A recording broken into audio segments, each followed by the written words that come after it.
Flat Earth Debate, Uncut and After Show. I'm your host Nathan Oakley, and if you are new to this channel, or you've not done so already, then be sure to subscribe, hit the bell notification icon and join button if you'd like to become a Nathan Oakley 1980 channel member and keep up to date with the Flat Earth Debate. If you would like to support the channel, there is a super chat that runs alongside each of these shows while they premiere, and there's also a Ko-Fi, Patreon, crypto and thanks button in the info box below the video. Speaking of Patrons, I'm going to do a quick shout out to all of you who do support me on Patreon. So, a massive shout of thanks and appreciation to Thomas van der Zander, Cannabear, Gary Hughes, Measured Flat, Chris Wouters, Mr. Amish, Sensual Goat, Mitch Kennedy, Rod, The Name's Burley, Twad Wazzle, Jason Hornsby, Christoph Fournier, Flat Earth Travolta, J Mels 24, Unamento, Iron 26, Endless, Goldie McKiernan, Retro Bill, Level Plain Poem, Michael Kahn, John Case, Patrick Gunnels, Banter, Mel B. Styles, Hairy Blade, Mobile Max 777, Rob W., Del West Watson, Unbelievable Productions, Blue Ridge Ranger, Abraham Mohammed, Skeptic 936, Life is Short, Texas, Mike, Chow Yun Cat, David Wayne Foster, and Dank. So another massive thank you to all of you for supporting me on Patreon. Now I will hand over to whoever is in Discord and Google so you can enjoy their dulcet tones while I set up for today's live show.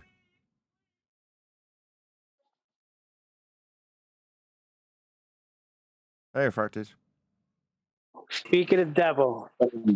What's up? I just watched that shorts video. That is the most, and that guy's a Glober, right? Yes.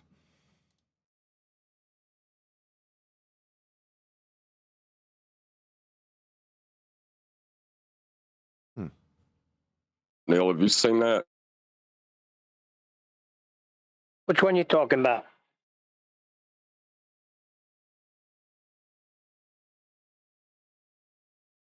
The one he just put out. It's in Master B, like 2 up from the meat address.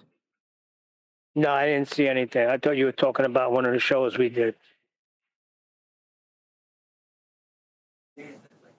Yeah, the guy just sits there and talks about how, you know, the ground had to be nice and flat for them to get the measurements for all these models are going to be using. Pretty as you please. Yeah, because they're not shy about saying they're using flat, because they're saying there's flat surfaces all over Earth because it's so big. Those observations that were used to derive all those ground positions for all those stars, that is just the position that an observer would need to be on the ground in order for that given star to be 90 degrees directly above his head at a given time. Those were all derived at observatories, where they used levels to make sure their instruments were flat, and they took very precise measurements, because you need very precise measurements in order to have very accurate almanacs. See that we're not standing in it, we're standing on it. And that point in the middle, yeah, that's the center of the Earth, and yeah, you do need to use, you do need to use that point to measure angles off of, but that's not where you are. Hear that, Mr. Anderson? That is the sound of inevitability.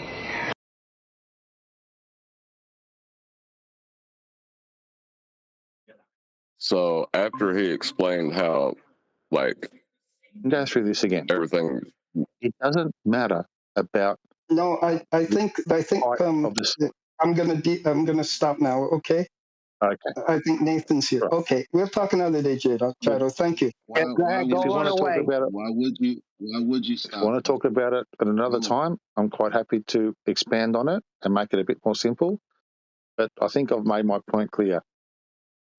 Yeah, why would you stop now, Humble, when you can get the fast track to all of the questions you're asking about why use this language, why not use this language? Well, you're talking about the language we're using. So why not get this out the way? Mark, I you go think on mute. the language in this topic is. John, can you refracted curvature? Can you talk to Humble H and no one else Can you go on if mute, he doesn't Mark? mind? Mark, go on mute. Yeah, I love Humble. Love Also on Humble. mute, Mark. Thank you. Humble H, would you agree to talk to Refracted Curvature, fellow brother in Christ? Oh yeah, I can talk to him. All right, you guys got 15 minutes before the live show. Okay, we're talking about a measurement, right? We all agree on that. Could you tell me the 3 points? Start from the beginning. Start from the beginning. What are we talking about? A measure or a Celestial measurement? navigation. He did this yesterday. Sorry? Don't let him get away with this. Yo, Neil, I wish I could put you on mute. I just asked everyone, including you, if it could be just John and him. You didn't reply no when I asked you that. So unless it's First of no, all, I because thought that's it only. was a video. I didn't realize it was live. We did not go Oh through yeah, this yesterday. That's fine. I'm on mute. Play games with him because he's a game player. yeah. Well, it's a El- show. Jesus. Elijah, I just spent 15 minutes going through it with him, and he yielded. Well, he got to a point where because the show is starting, he decided to continue with you later. So instead of that, I want him to continue with John.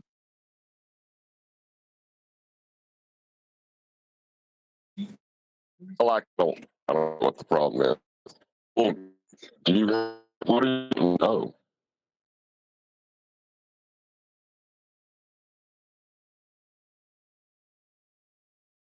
He was roboting on my end. Same. Am I roboting? I'm sorry, am I roboting? You're good A now. little bit.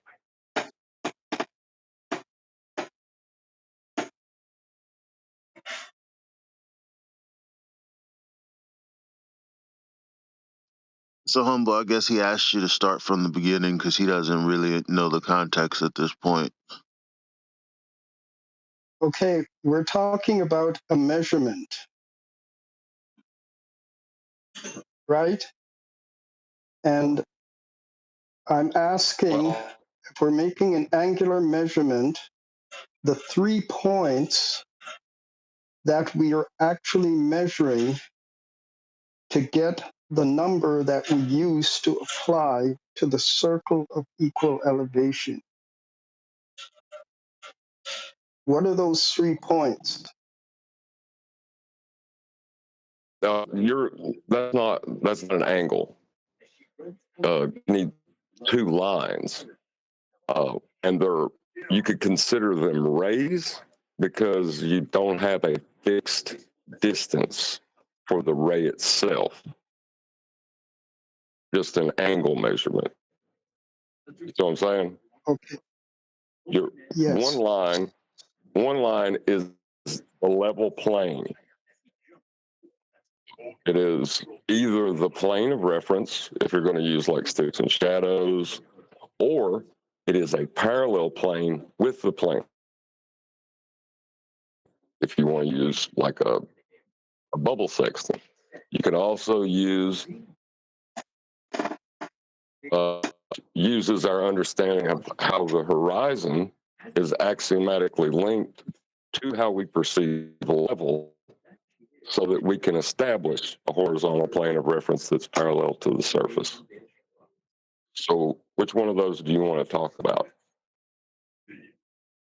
No, I'm a more simple person than that. Here's what I would like you to go with me on. If I take the sextant in hand, I measure an angle. Can you tell me the 3 points of that angle that I'm measuring with the sextant?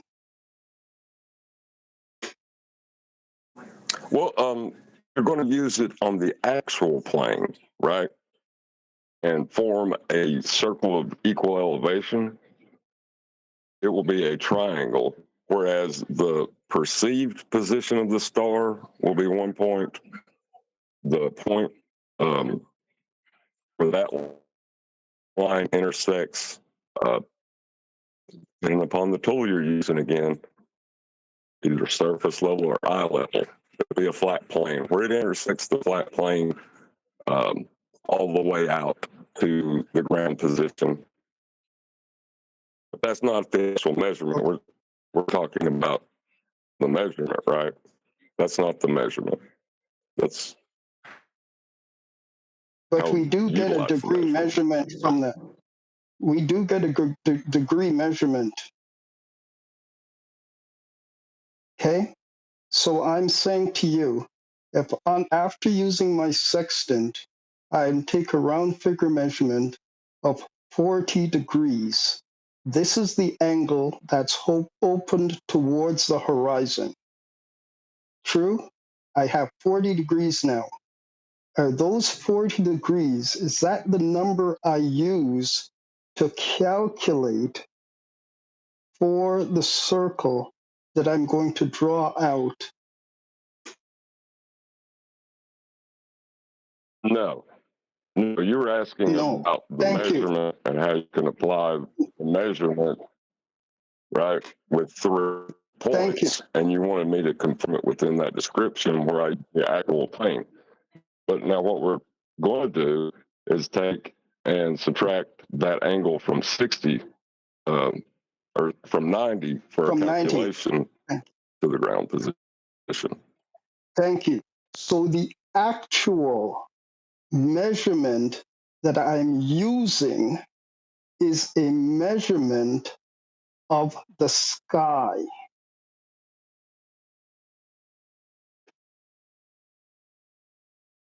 No. The measurement is an Okay. angle measurement.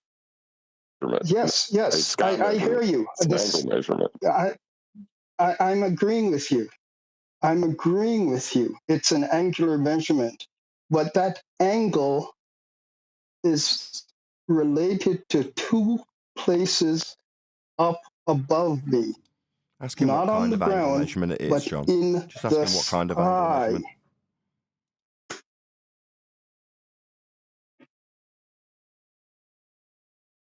Well, I think Humble's trying to get to a point, but I don't see it because we're talking about a calculation If you now. just say yes or no, if you say yes or no, that calculation Right. relates Yes or to no to what? something. So what Adam and Kiwi said I wasn't don't good know enough. why Huh? this is so difficult. I don't know why this is so difficult, right? Can we agree that the Go ahead. first I'm angle, listening. Go ahead.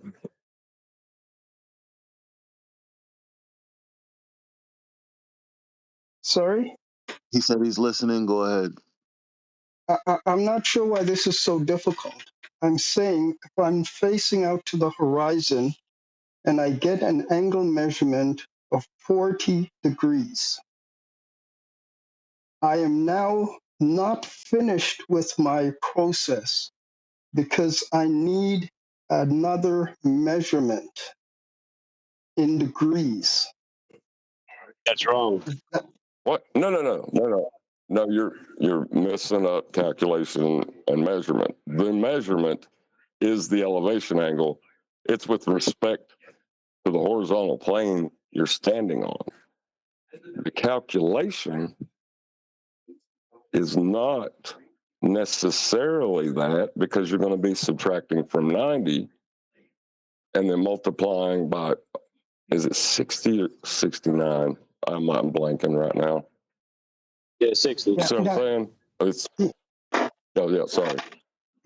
yes, but gentlemen, it's okay. I know this is frustrating for you. It's okay. I will try and sort this out by myself. I have 5 books here, but if I cannot just get a clear answer to a simple, what I think is a very simple question, then You've got, I'm sorry.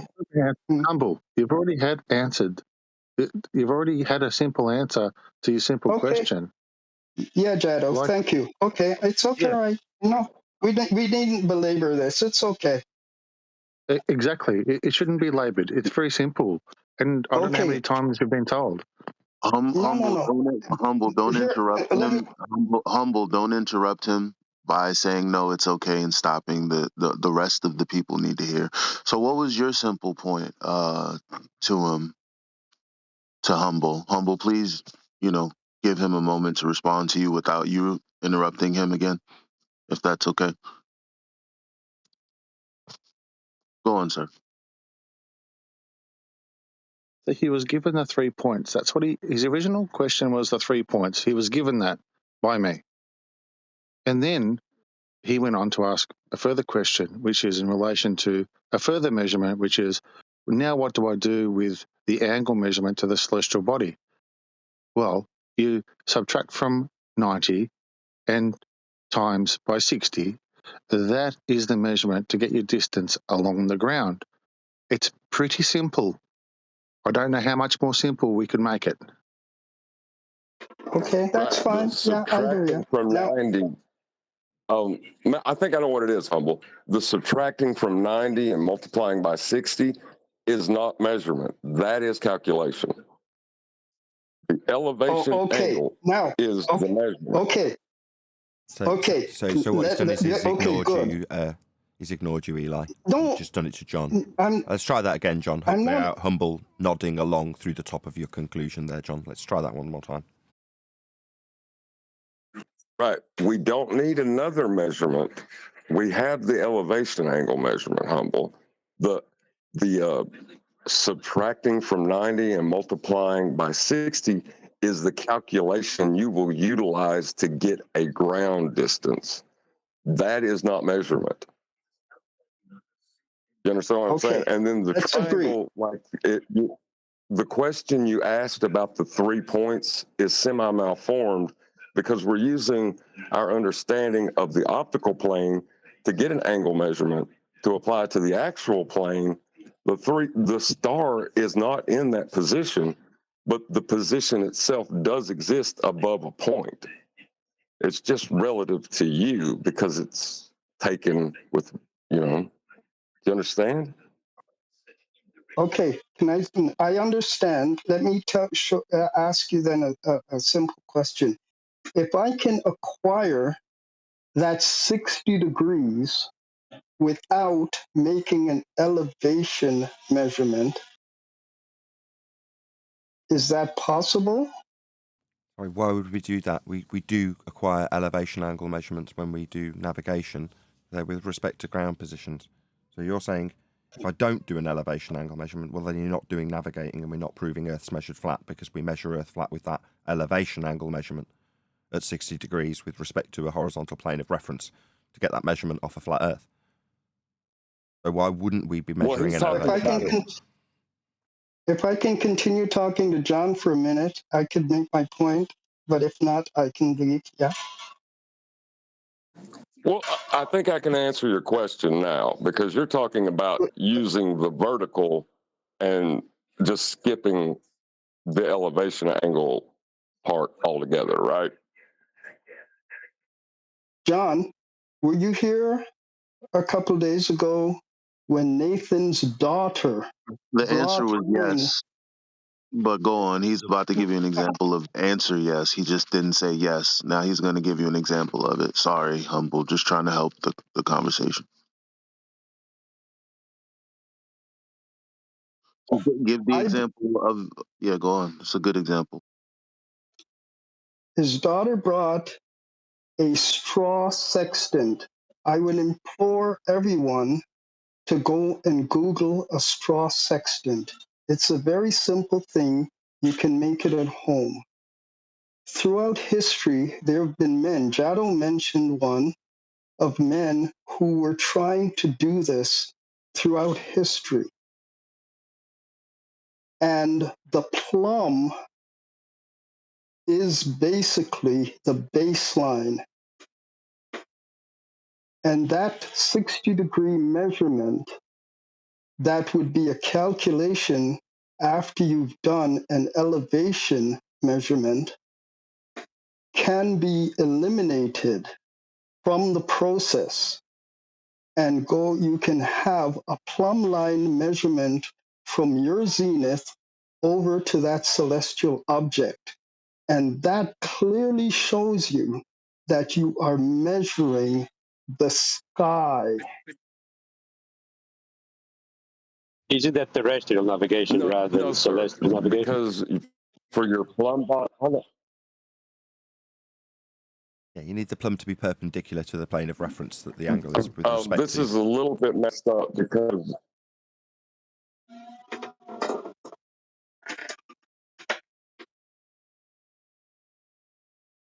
Did John? yeah, humble. The 90 degrees vertical, aka plumb. Oh, sorry, Elijah. Go ahead.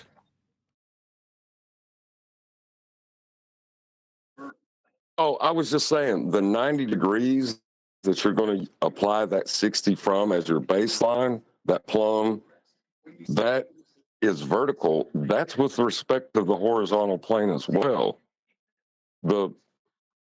I don't see how you're getting away from the 90-degree measurement at that point to establish your plumb. It's got to be with respect Earth. Yeah, he said the plumb was the baseline. He was just incorrect. Plumb would be perpendicular to a horizontal plane that you're measuring this angle with respect to. It's an elevation angle.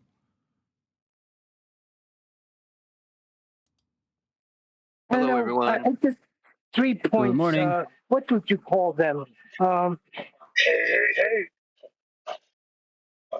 Neil's still mulling over the pre-show discussion. Go ahead, Neil. Hey, the co-elevation.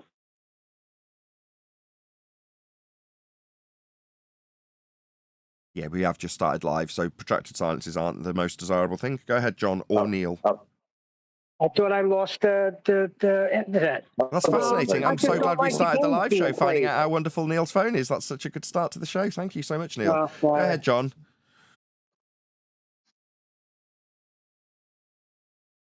Well, I think was in the pre-show, the co-elevation having nothing to Your mic's a train wreck.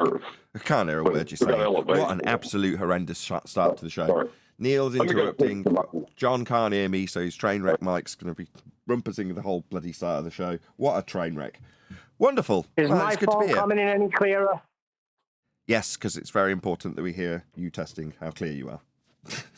Well, because that's something to say. I don't know why you guys continue to play games with people, but that's fine. You just can, you just can play games all you want and answer the same questions asked by flat earthers over and over again. Just want to play games? That's fine. I'll step away. Right, thank you for giving so much context to the live audience that's just joined us, Neil. Perhaps you could fill us in a little bit more expansively in regards to what we were discussing in the pre-show? Well, Humble H came in yesterday with these 3 positions. Adam dealt with him concerning celestial navigation. QE dealt with him. I told him to go look it up in a book. I thought the sufficient answers were given yesterday. He was exposed, and he's back in today asking refracted the same thing. Come on. 23. No, I spent 15 minutes with him, explaining him in detail, and then he was offered to ask the question again to refract it. So I'm not sure why we're going around in circles. We've covered it 23 times, Jardo. Can I break the circle real quick to say good morning, everybody? Hello, Chocolate. Good to have you. What's up, man? What's been cooking? Anything exciting? Just got a new job, so I'm excited about that. Why aren't you doing that? Congratulations. Why are you here? Say that again? Why are you here? Why aren't you doing that? Oh, I'm on my break. Oh, okay. Oh, well, that's lovely then. Oh, it's very nice to have you. Hope it's going well. It's one of those where I could probably try to chime in a little bit here and there because I'm in another warehouse, so it's kind of cool. Well, I'm playing it all because it's my second day, so gotta work it out, see what the internals of it going on, but it's cool. Yeah, But, we're into denying the perpendicular plane of reference to plumb, so we can deny that a horizontal plane's being measured with an elevation angle. We've done it 23 times. So let me read this from Copeland, okay? what does level mean? Level is what you call a perfectly horizontal line. Horizontal line means side to side. To be level with the world means to be parallel with the horizon. Okay? Now, when we go down here to plumb, what does plumb mean? Plumb is what you call a vertical line. Vertical means up and down. Something that is plumb runs perpendicular to the horizon, meaning that when it intersects the horizon, it makes a right 90-degree angle. So those definitions coincide with each other. They aren't separate from one another. Yeah, they're intrinsically I linked. mean, you Indeed. can't have 90 degrees without a horizontal. I mean, I literally feel like we're like doing second grade, like perpendicular, vertical. Like these are things I'm that looking people at know. second grade pictures on the site right now. Like this, like You know what I'm saying? Like, this is a second grade conversation until you meet a baller who thinks you're on a spinning water ball. Then all of a sudden, we got to go back to second grade to discuss what's perpendicular, what's vertical, 90 degree. Like, are you serious? Sometimes, No, that's actually a flat earth that y'all think.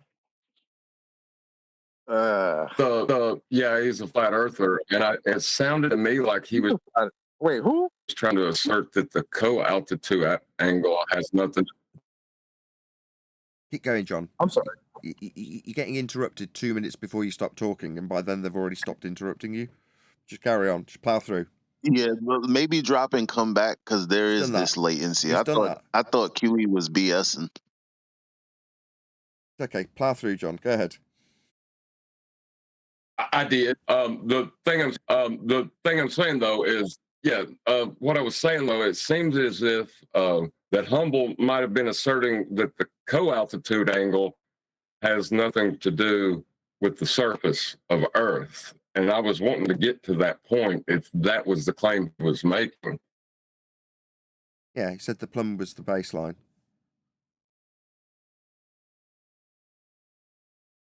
Yeah. So but that's still forming your co-altitude angle. So it's still it's still got to do with altitude. Like I don't get it. What's the point of that? Exactly. It's the co-angle, or co to what? Well, the thing you're acquiring, the elevation angle.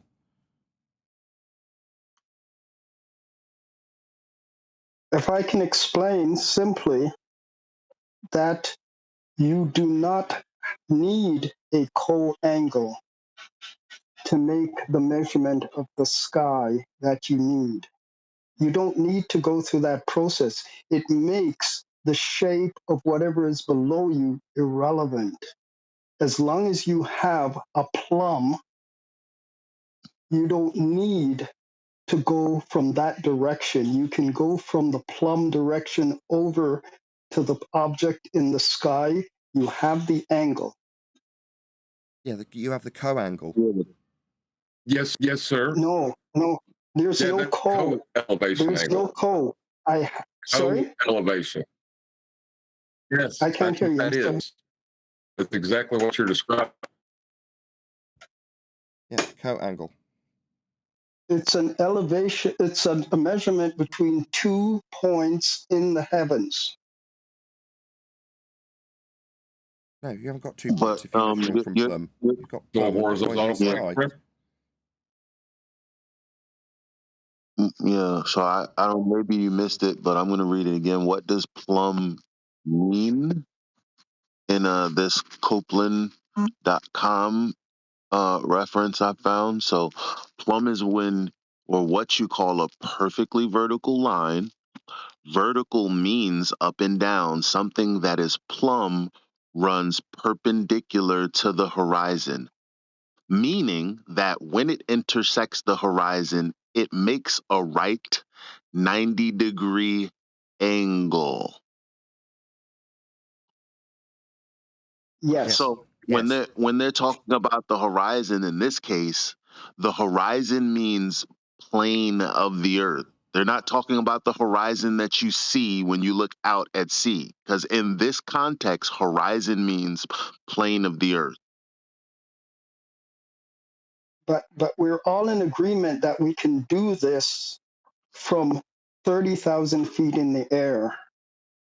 But you don't seem to Okay. be. Hold on. This seems to be And that the pattern that we endure with you continually, 23 times. Which is to say, we get to a point which requires some sort of acknowledgement of what's been put to you. You're suggesting we don't need this because we've got it from Plum. We say Plum's definition includes the horizon, a plane of reference perpendicular to it. It's part of its definition. So you're saying, well, we don't need to be referencing anything to do with Earth if we do it from Plum. We've just got the point in the ground and the point in the sky, and the perpendicular to the plane of reference that I'll use to say we don't need the plane of reference when it's perpendicular to it if I just say Plum and ignore the definition.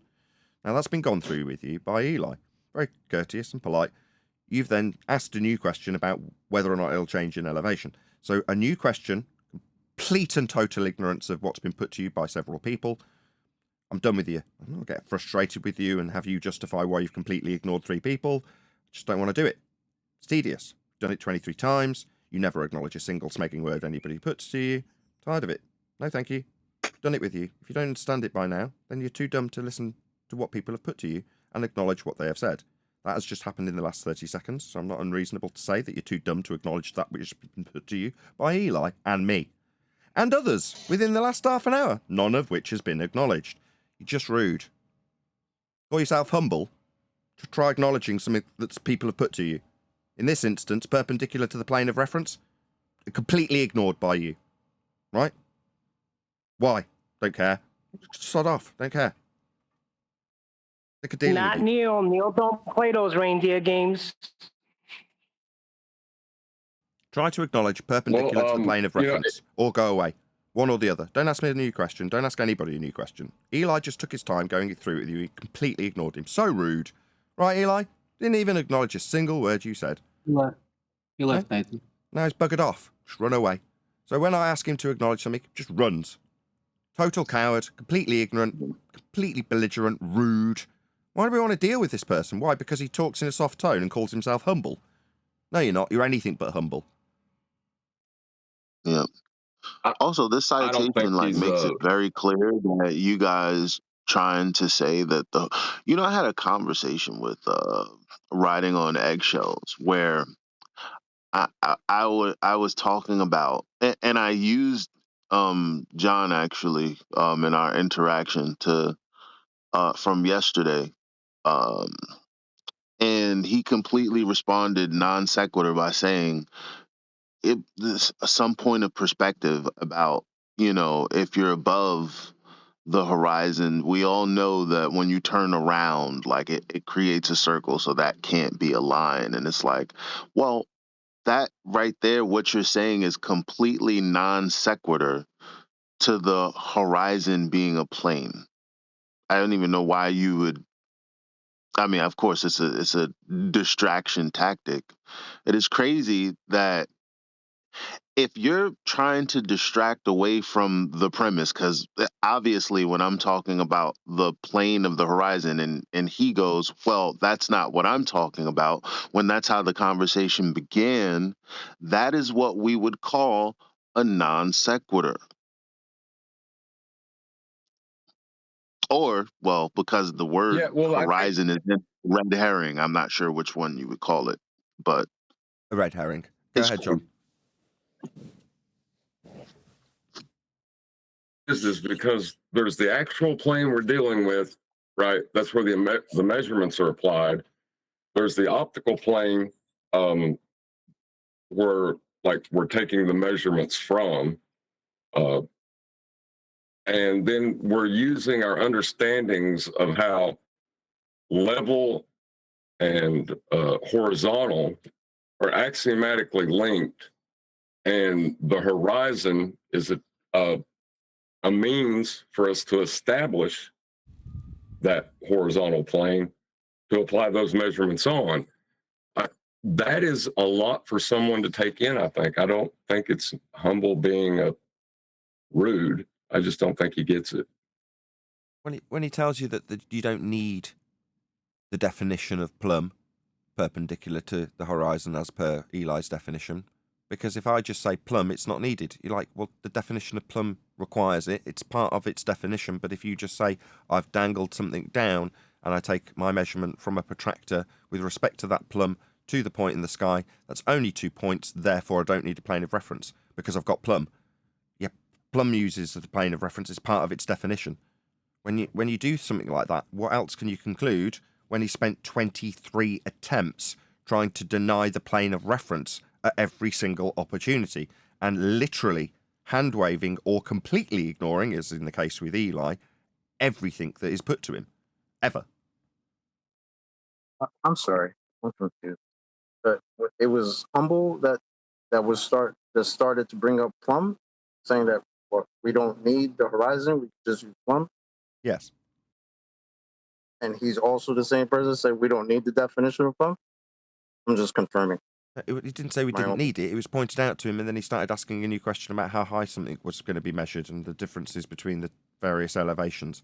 It's like, so a non sequitur question that's not acknowledging what has been put to you by Eli when defining plumb as you, in this case Humble, is suggesting that plumb means we don't need a plane of reference for it to be perpendicular to, as per its own definition of plumb. So Eli points out the definition and he asks a new question. That's what we've done with him for the last 23 times he's brought this subject up. Not just him, various others, but there we go.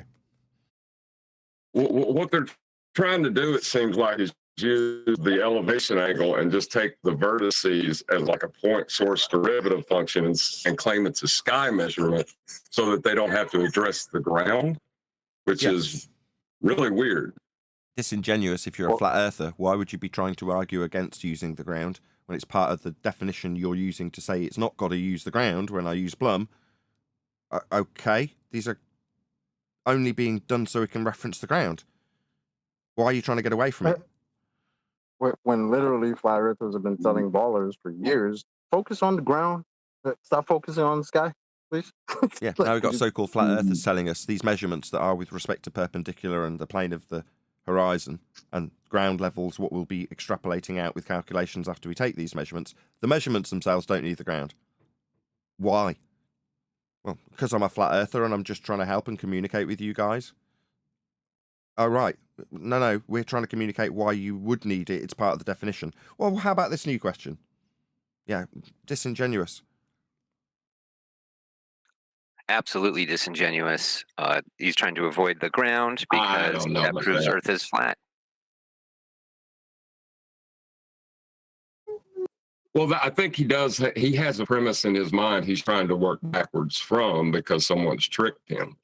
I don't think he's disingenuous. I'm sorry, guys. He's been confused.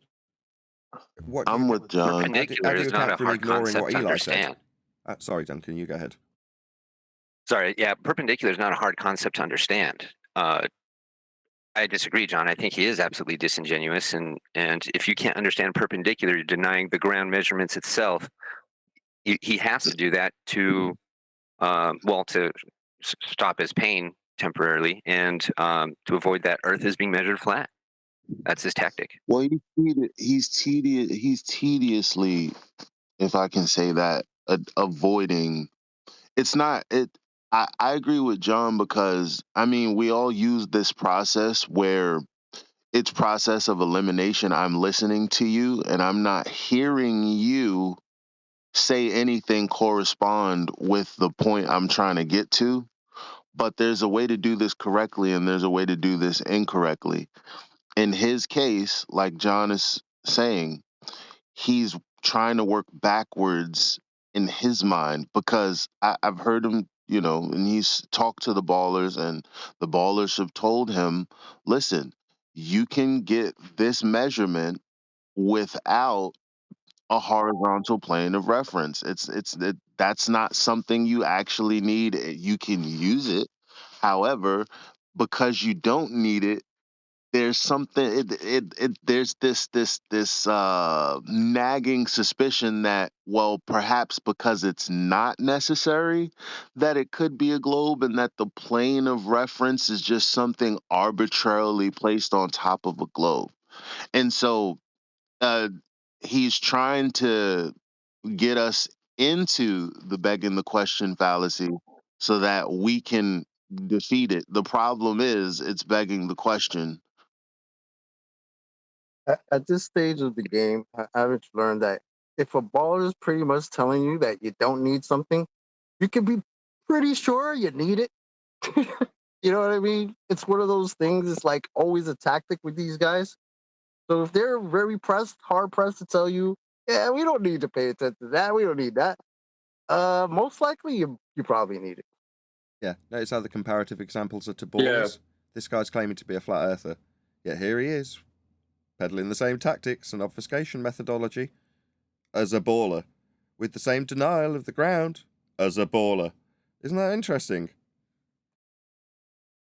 Yeah, we know the ground. Yeah. I think it's very. I think it demonstrates how people are not getting it very well. It's No, it demonstrates deceivers. So you can't, and it's the same thing riding on like riding on eggshells is literally. Well, I don't want to even. I don't want to get his words incorrect. I don't care how stupid I think he is.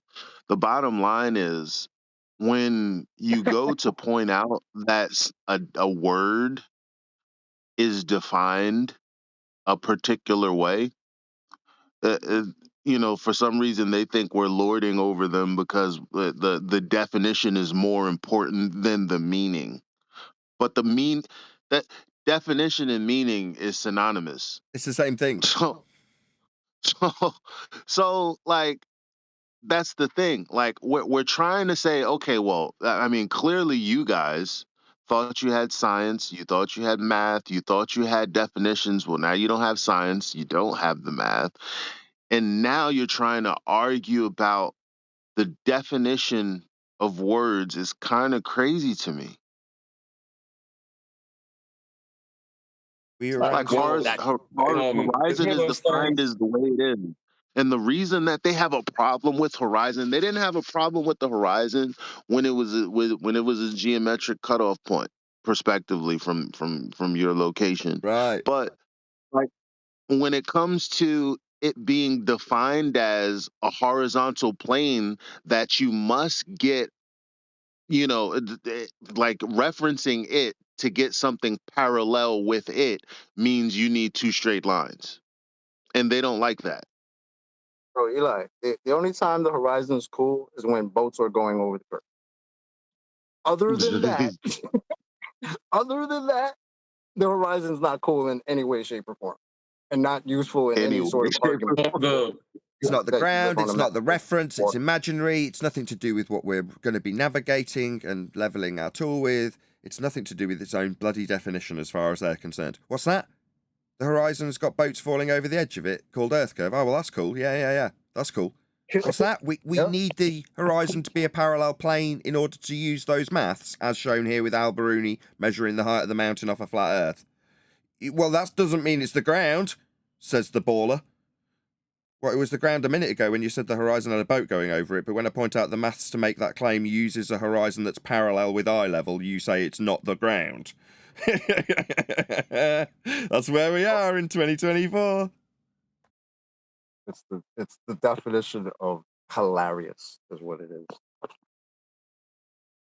What kind of happened with Humble is he said, there's people telling me that words don't exist, right? And we kind of said to him, hey, you just use words to claim words don't exist. You can't go any further.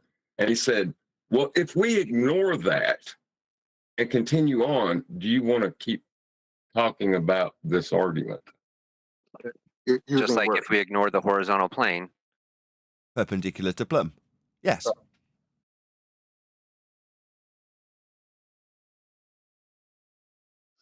John, I want a part two with you from yesterday, but in private though, because I feel like what I just said, as far as defining these words, is something different than saying level is level. So I feel like even though I was correct, it didn't help me in my argument with the ball. It was more frustrating to me than anything, and it's like it. it should have been much simpler. And whatever you and I don't know. Let's talk about it later. Oh no, Adam gutted me. Like as soon as Adam got like Adam's good with that because he's really good about linking his words together. So he is not only describing the axiomatic relationship, uh, like you were doing, is trying to say there's an axiomatic relationship there. Uh, he's giving it to me in practical application that I can't deny, and that's what kind of did me in. Did you catch that? When he did that. In technical application, he said. Would the technical application be like, or the practical application be like what we were talking about with the plumb line, which would be perpendicular to a horizontal plane?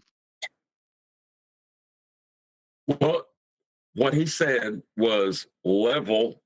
Level is used to establish a horizontal, but all levels are parallel with the plane of the horizon. Or all levels are horizontal with respect to the plane. Oh man, how did he say? See, he's better at words than I am. I'd get Adam to say it again. He I'm won't sorry. be bailing He did him out really either. well. He's got a busy day today. Alrighty. Were you around when we covered? Because we're talking about. No, you go ahead, John.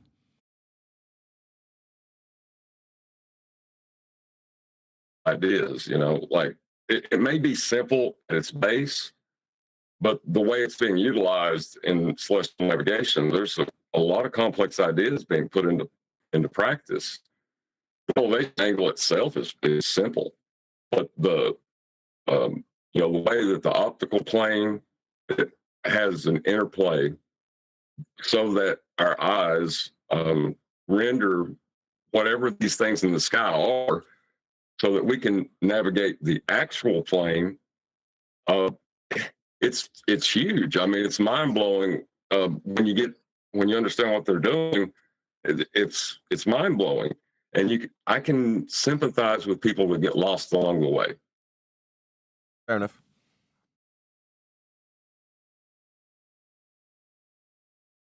Yeah, well, it'll take time. We should keep banging the same drum, explaining it in 6 ways from Sunday from various different perspectives who are asking about it, and hopefully interpret what they're asking so we can unpack it in a way that they can hopefully acknowledge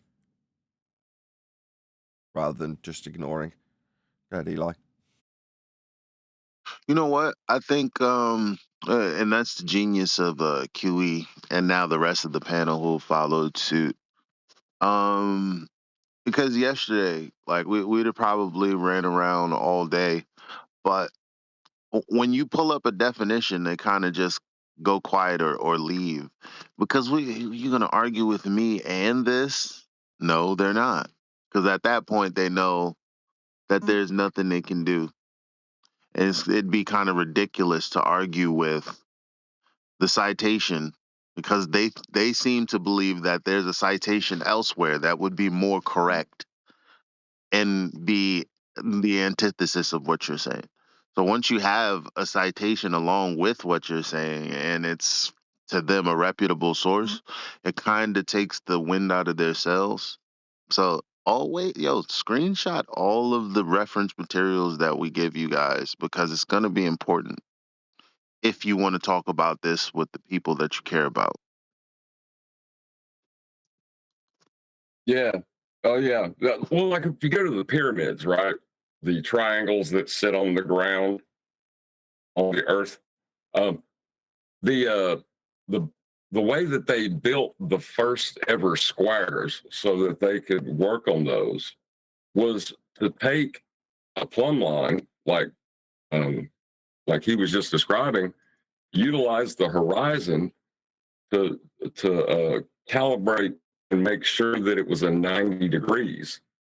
And that's been used all the way up to it might even still be done, and I'm just not aware of it.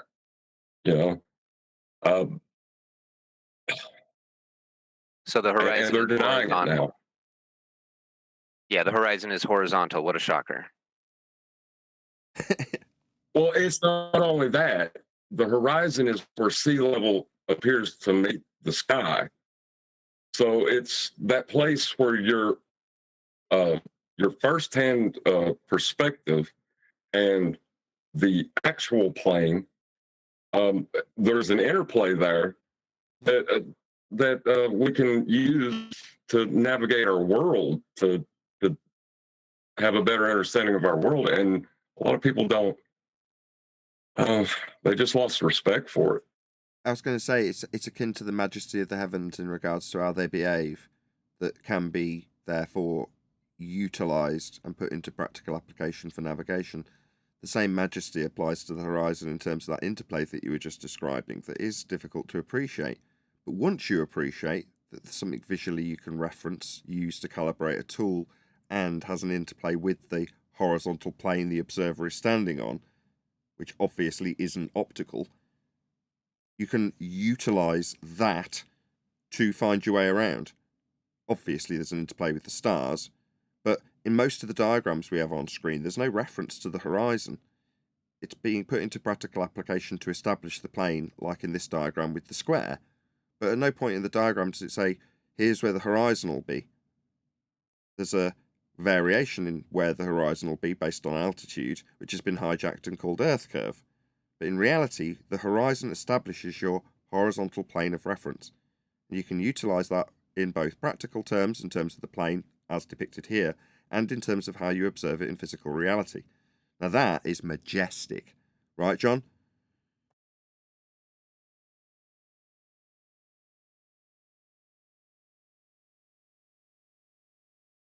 Like 2 years ago with him, where he was trying to deny that it's necessary to have a horizontal plane of reference to get a co-altitude angle, even though altitude's mixed in there for a reason, and he was saying all you need is a vertical.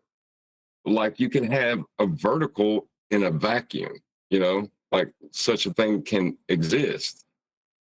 And I don't know why they can't get it, but they can't. There's a lot of people that just can't get it. Right, we're going to segue away from the pre-show discussion with Humble, fun though it was. We did a reaction video to a smaller YouTuber who's obviously got very little to do because he was quick to respond. Literally within a couple of hours, he pumped out a response video. And just before we started this recording today, I perused that. Probably an error as it delayed me a little bit. Not enough to go live.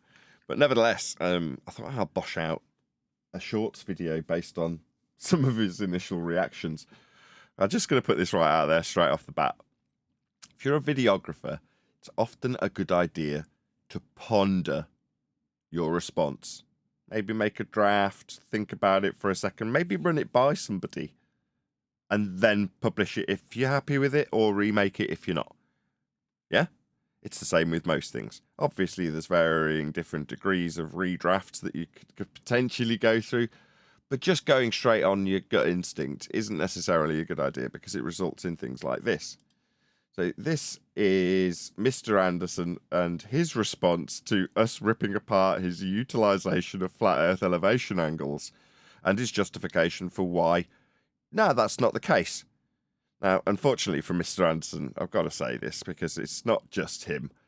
If it was 6 months ago, he'd have got away with this, right? But unfortunately for him, we're now pointing out that Earth is being measured and utilized as a flat plane prior to making globe inferences based on those measurements. So when you hear someone like Mr. Anderson coming out with what he came out with here, I'm sure you'll see how unfortunate it is that he's not 6 months ahead of this particular curve. Anyway, we'll have a little listen. All those observations that were used to derive all those ground positions for all those stars, that is just the position that an observer would need to be on the ground in order for that given star to be 90 degrees directly above his head at a given time. Those were all derived at observatories, where they used levels to make sure their instruments were flat and they took very precise measurements. because you need very precise measurements in order to have very accurate almanacs. See that we're not standing in it, we're standing on it. And that point in the middle, yeah, that's the center of the earth. And yeah, you do need to use, you do need to use that point to measure angles off of. But that's not where you are. Hear that, Mr. Anderson? That is the sound of inevitability. Wow. I mean, how many times did he prove flat Earth right there? They don't know they're doing it. Well, they you haven't don't known need a for 10 reference years. for a measurement. Again. He's saying that you don't need a reference for a measurement in that. He's saying that this place you can't reference is your reference for your measurement. Like, I don't even know what to say. He doesn't know what measurement means. He can't. He can't and say what he just said. He's looking at the diagram, seeing that the angles emanate from the centre of hell and going, yeah, we need to be in the centre of hell for measurements, but that don't mean that's where you are. That's his answer to this. And you're like, okay, so, well, how have we got the almanac? How have we got the reference for these stars and their positional data with respect to where they'll be above 90 degrees to your position measuring their angle? Well, how have we got that? Oh, well, from the observatories that take very accurate measurements. Level, flat. You're like, yeah, exactly. I absolutely love it. 2024 has been such a blast so far. Would everybody agree? Oh, this is great. Yep. First step in proving a globe is assume Earth is a globe. Second step is measuring Earth is flat. I mean, this guy, he's less disingenuous than humble because he's assuming Earth is a globe just from training, and that's his first step, and that's why he's telling us the truth. We don't stand in the center of Earth, and so he is being objective about it. It's just he's got that cognitive dissonance going, I think. His overall rebuttal is to say, okay, although he doesn't mention it, we're measuring angles off a plane. And he does mention, well, yeah, those measurements are in the centre of hell, but that don't mean when you are there. And that's his response. Okay, we got all that down, pegged. Cool. So where does he go from there? Well, he says, well, the almanac that you're referencing is referencing a globe. Oh, really? You suggest that the almanac positions that we're going to be measuring 90 degrees to their ground position is with respect to a globe? No, we've got those measurements from the observatories, according to him. How have we got accurate measurements? Well, because they make sure they're level and flat before they take the angle measurements. Definitely matching with the horizontal plane of reference that the telescopes making these measurements are getting the angles off a flat Earth from for the almanac that he says needs a globe.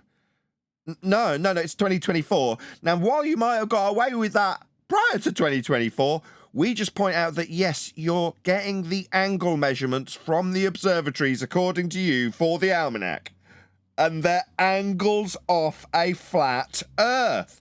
And how do they know they've got accurate measurements? Notice he's not got any issue calling these measurements very accurate measurements for proving his globe, he says. Now, they're angle measurements off a flat plane. That's why you've got to mention how level and flat the telescope is. The observatories are levelled with respect to the plane they're measuring the angle from. So your almanac response is to say, yeah, we measure the almanac flat. But it's a globe. No. In 2024, we point out, even in rebuttal, you'll use more flat Earth than you did in your original claim to say that it's definitely not a flat Earth because I use the almanac and the angles we get from the observatories that are levelled with respect to a plane for the angles to be accurate measurements. Did you hear him, by the way, say measurements without hesitation?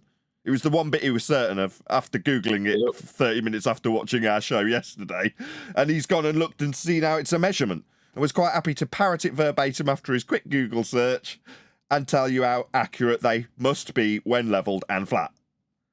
Measurements, he said. Oh, it's done. Yes. Yes, he is done. He doesn't know yet, though. So he's kind of like the chicken with his head cut off. Wait, whoa. How do you not know? No. How do you not know?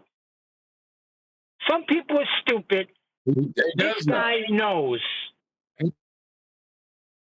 Neil, in order to to believe incorrectly that it's a globe, you have to measure it really accurately flat.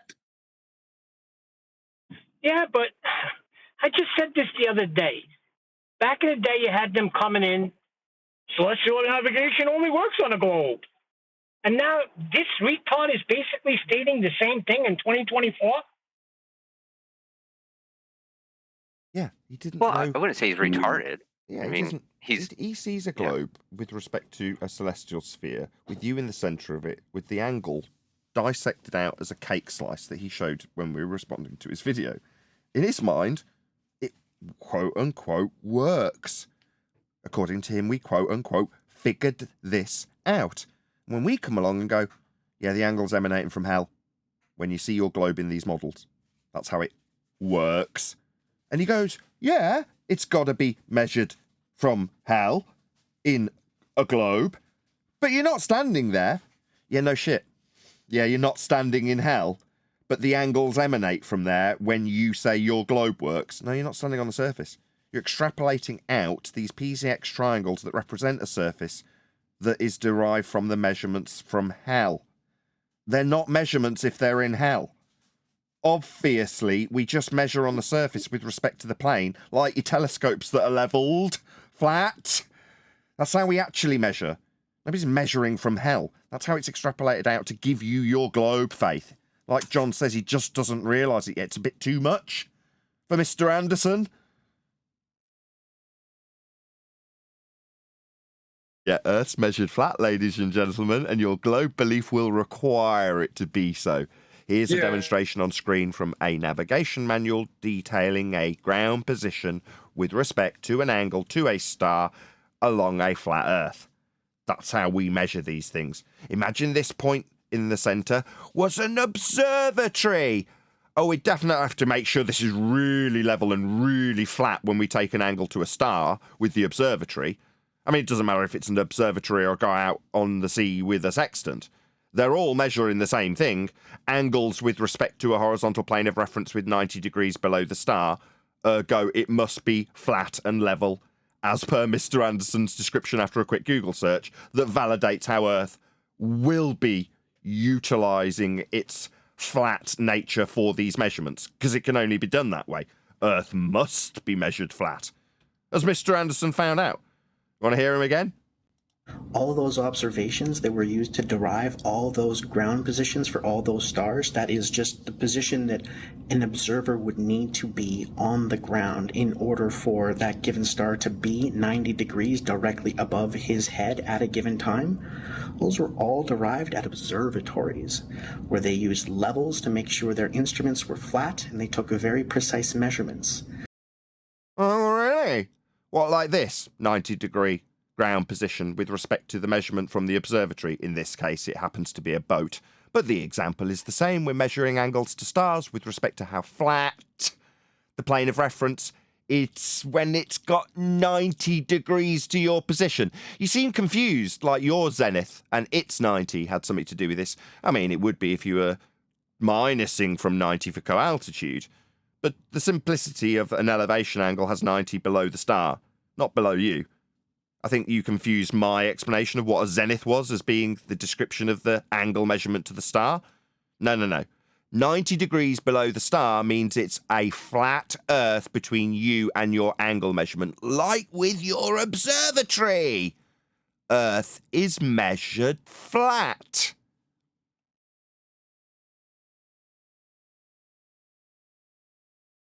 Fun, huh? People will be finding it out more and more as this year progresses. It's already been half a year of fun, while people have been trying to claim a globe and then having us shut them down in the first 5 seconds. Because what do they do immediately when they claim a globe? They measure Earth flat instantly. What's that? You need to start talking about heights of mountains off a flat Earth with respect to sea level. Well, you'll need a flat Earth for that. What's that? We need to start talking about the elevations of things in the sky, like stars, and how they move in an orbital motion. They're derived from flat plane angle measurements from very flat, very level observatories, apparently. Yeah? That's where you get all this information from in the first place. Flat Earth measurements. That's right. That's where your globe belief came from. People will start to realise when they realise how simple it really is. And it is simple. All of the measurements we actually do in reality are flat.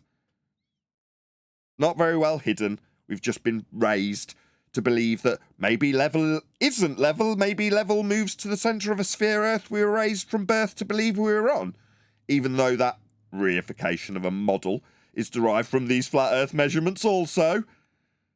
So no, levels just having no part higher or lower than the other, being parallel with the plane of the horizon. That's what level means. Doesn't mean moving around a sphere Earth because sea level needs to bend. No, sea level is what we use for the descriptions of elevation changes. Elevations in general, elevation angles, navigation, mapping, everything's done flat. In reality. And there's no denying it. You've only got to do a Google search and you end up like Mr. Anderson telling you, oh, no, we don't measure Earth flat with angles. We measure them from hell in the centre of the globe.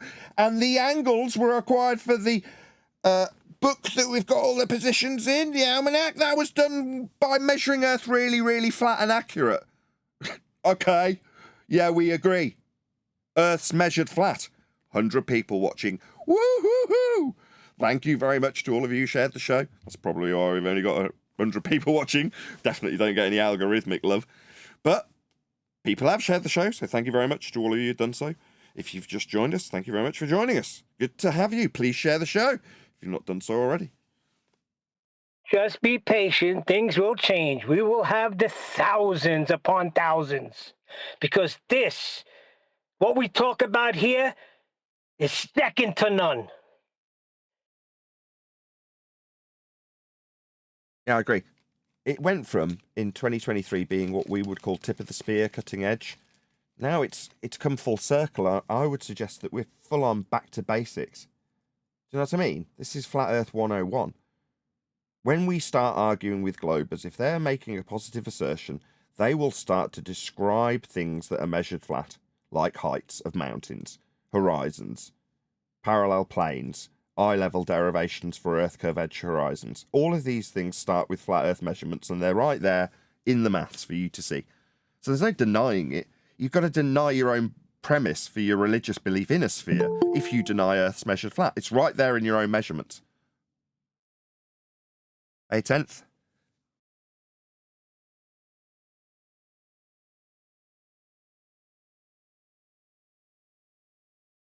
Good morning. Good morning. Morning.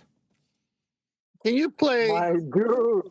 Hey. Son, Good morning. what up, bro? Hey, what up is this thing? Can you play that clip of this Mr. Anderson, I presume, said about the last clip you played, the little short one? Because you need very precise measurements in order to have very accurate almanacs. See that we're not standing in it, we're standing on it. And that point in the middle, yeah, that's the center of the Earth. And yeah, you do need to use, you do need to use that point to measure angles off of. But that's not where you are. Hear that, Mr. Anderson? That is the one before that where he said all the those stars above observations his that head. were used to derive all those ground positions for all those stars, that is just the position that an observer would need to be on the ground in order for that given star to be 90 degrees directly above his head at a given time. Those were all derived at observatories.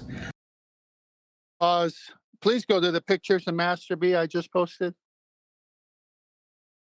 10th was you getting ready to give him some heck about above as with respect to a horizontal plane of reference, or do you have another point? And it's great to see you, man.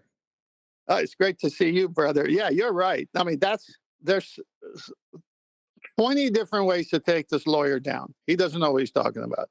Your up has to have a reference to horizontal, but he said the star above his head. Nathan, do you have any one of those first two pictures? The one with the circle and the zenith and the co-altitude and all that, and then the one with the pink square base? Yes. Which one do you want first? It doesn't matter. Both of them work. I think it's pink. The base, Okay, the coloured in base one. I've got that one up now. Yeah. So you can see here in the dotted line, the point in the sky could be any star, one of the 64 navigational stars, or the sun or the moon. It doesn't matter. You see the dotted line has to the zenith, and that square box on the bottom with a dotted horizontal line back to the observer's position. That's the 90 degree of the star that's so many nautical miles away from you, Mr. Anderson. We're not measuring the star above our head because that would be the same as our zenith.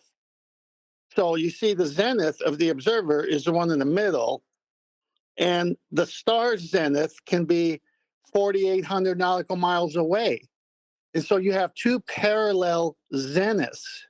You need a horizontal baseline because there's no such thing as diverging zeniths in order to get a true angle measurement. So he doesn't even know what he's talking about. Right, so on screen now, this is the angle measurement we're talking about. This is the star, sun, moon, whatever it is you're making the angle measurement to, labeled as point. That line has a point where you will measure it from.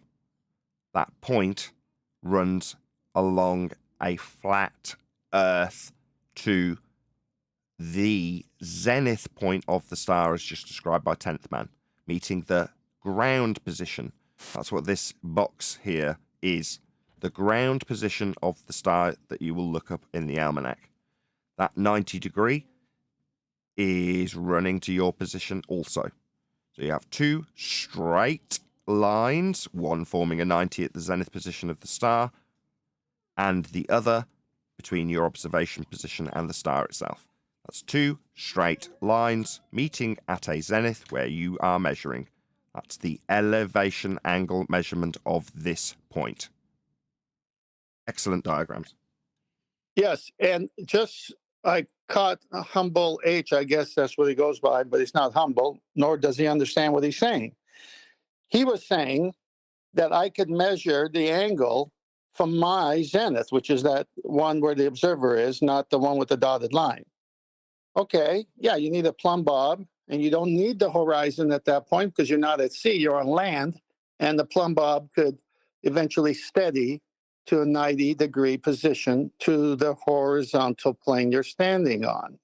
So, if in this manner, with the mariner's sextant, since you can't hold the plumb bob on the boat because it's rocking, you have to use a two-step method, which is the horizon up to the star is the elevation angle, and then you subtract that from 90, which would be Mr.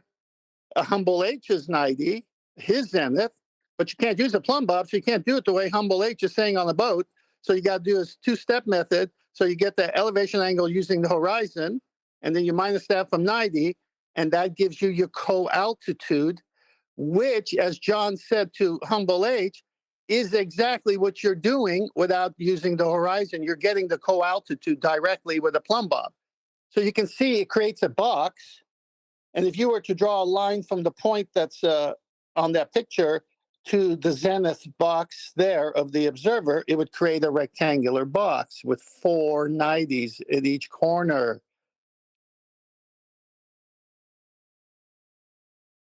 Going over that so people can see with the mouse what you're talking about. So 90 degrees along the sky to your position because you have parallel zeniths. Again, Mr. Anderson in his video, although I didn't play all through his response video today, just the bit I hacked out and turned into a shorts video because it was amusing with us telling us how accurate the flat earth measurements would have to be from the observatories. Nevertheless, when I said flat sky, this is what we're talking about. That's what has just been described. Obviously, you can put this into a model and have a dome around this, which would be the protractor you're measuring. So with respect to a protractor, if I drew that around in this diagram, an imaginary protractor, then this star, as it moves towards the horizon, will drop in terms of its position you see it at, which can be represented on a protractor. But in reality, to have these lines be parallel, you must also have these lines, although not drawn, also parallel, forming 4 90-degree positions. One here, one here, one here, and one as depicted. A box, basically. So when I say flat sky, that's what you're measuring. It's a perspective view that can be depicted with the various stars on the protractor. That's what you've got if you've got the, I don't want to say hemisphere because Brian will jump all over me, but the dome of your vision when presented in the quote-unquote hemispherical view that's been hijacked by using two versions, north and south, sandwiched antipodal from one another, each with a flat plane and a hemispherical view of a flat plane and a flat sky. That's how the model's been created. But to do these measurements, you have to accept that the measurement itself has a box. That's what 10th has just described. Do you want to reiterate that again, 10th? I can't labour this enough. Yes, in fact, I'm going to send you an actual image from the navigation books, and we'll go through it together. You've seen this before. Tell me when you have it up. One with the bend it. Yeah, I've got this. Yeah, I'll put it up. Okay, so this isn't the 10th man's drawing or Nathan Oakley's imagination here. This is from a navigation book describing what we just did because it was missing that top line. What does it say on that top line, Humble H? Co-altitude. Yeah, you see, we were trying to tell you that earlier, that you, at your zenith, the red line, can hang a plumb bob and get that co-altitude angle directly because you're not using the horizon. But at sea, as you can see, you have to take an angle above the horizon. And we're going to show you how they try to trick people here with this picture as well. But the overall picture destroys what they're trying to do. So you get an angle, and it's a 60-degree angle. It says right there in the box. Then you subtract that from 90, you get 30 degrees co-altitude. It says that right there in the box to the right, top left. 30 degrees times 60 nautical miles is 1,800 nautical mile distance. What kind of distance? Well, there's a particular name for this, zenith distance. What could that mean, I wonder? It means the distance between two 90-degree zeniths. One of the star that's 90 degrees to the Earth, its GP, and the other is the observer's zenith. Well, you could see it creates a box eventually. So the sky miles nautical match the ground miles nautical, creating a box, which you can put 4 90-degree boxes in each corner. You say, but the sky looks domish or curving. No, that's just perspective, because you see the sun rising at 0 degrees, then eventually it's overhead at your zenith at 90, and it traveled like an arc. But all along the way until it got to your 90, it was always at somebody's 90 where they were when it was 12 noon for them. So really, the sun is moving in a straight line, but due to perspective, it looks like the arc of a protractor. So everyone thinks there's a dome, and there is. It's perspective, but it's not really how the sun is traveling, okay? So now you see this box shows the straight line path of the sun over the Earth, and 2 zeniths needed to be 90 degrees with the horizontal Earth in order to create this box. You say, well, that's easy. How come they don't get it? Now, see that yellow line on the bottom, Nathan? Yes, I'm highlighting what you're talking about with my mouse Yeah, as you're that's talking okay. about it. That's fine. That's fine. We can work together on that. So that yellow line on the bottom needs to be a straight horizontal flat level 180-degree line, but they got to kind of bending there a little bit, which is a violation of geometric principles. But it says, And notice sorry to where cut it you off. says- So yes, it does look in the diagram like this line's bending. Unfortunately, it says 90 just here, doesn't it? Yes. Let me comment. It says 90 with a short arc of an angle rather than the box. Everywhere else, they put a box. Why didn't they put a box here? And see, the co-altitude has a little curve to it. So the deception in the nautical almanacs or any other books that depict this situation as a must way of navigating the stars to know your position in relationship to the stars' position, which they know, the 64 navigational stars, sun, moon, and etc. Every year, every month, every week, every day, every hour, every minute, every second, where its GP is for 2,000 years in the past to 2,000 years in the future, because it just repeats itself. Imagine that. Just ask one more point. Guess what? Oh, go ahead. Sorry. Yeah, imagine trying to say, yeah, that's how it works. But we're a spinning ball in a heliocentric model, and we have all these different movements. I hope the audience understands that we're waking people up with measurements, not our own beliefs. Yeah, exactly. And just to reiterate one point, you did already go over this, but I'll just reiterate it again. In terms of the position where you can see the Z marked and then the star position that QE, 10th man's been describing with 90 degrees in this box, one of them marked strangely without a box like a 90 would normally be labelled. Nevertheless, this is a box. But at this point, if the star was here, it has the same attributes as it does when it has here. That is to say, it has moved in terms of its measurable positional data that we do utilise for navigation in a straight line. Now, the way 10th phrased it was to say further along in the day, so when the star gets to here, or the sun, moon, whatever the object in the sky, obviously natural, not planes, then its 90-degree position is now above another different point on the ground. But it still has the same attributes. It still has 90 degrees to the position on the ground, 90 degrees to your position. All of it remains exactly the same. So this can only be described as a parallel plane with a parallel sky. That's how it's being measured. That is what is being done. This isn't contentious. These are facts. How do we know? Because it says 90. It's not ambiguous. Oh yeah, they've put a curve into it. Anyway, I will say with that, if you are watching this on either Nathan Oakley 1980 or Nathan Oakley Premiering streams, then stay tuned, as there will be an after show to follow. That was better than what I made.